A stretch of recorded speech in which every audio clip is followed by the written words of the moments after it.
فرشت فوق ثراك الطاهر الهدبا. فيا دمشق لماذا نبدأ العتبا؟ حبيبتي أنت فاستلقي كأغنية على ذراعي ولا تستوضح السببا. أنت النساء جميعا ما من امرأة أحببت بعدك إلا خلتها كذبا. يا شام إن جراحي لا ضفاف لها، فمسحي عن جبين الحزن والتعبا.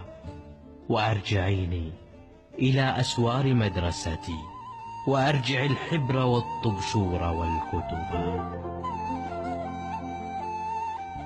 تلك الزواريب كم كنز طمرت بها، وكم تركت عليها ذكريات صبا.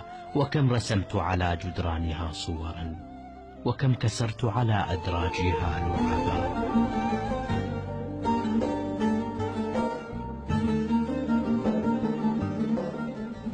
أتيت من رحم الأحزان يا وطني، أقبل الأرض والأبواب والشهوبا.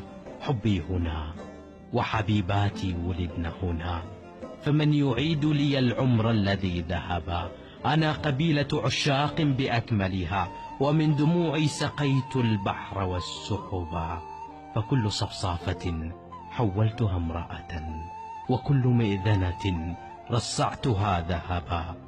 هذه البساتين كانت بين أمتعتي لما ارتحلت عن الفيحاء مغتربا. فلا قميص من القمصان ألبسه إلا وجدت على خيطانه عنبا. كم مبحر وهموم البر تسكنه، وهارب من قضاء الحب ما هربا.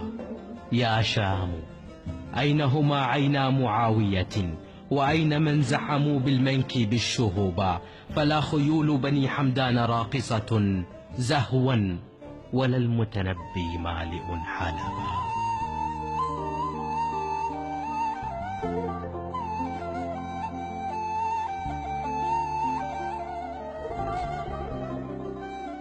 وقبر خالد في حمص نلامسه، فيرجف القبر من زواره غضبا. يا رب حي رخام القبر مسكنه، ورب ميت على أقدامه انتصبا.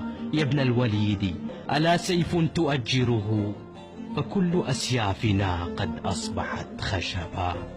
دمشق يا كنز أحلامي ومروحتي، أشكو العروبة أم أشكو لك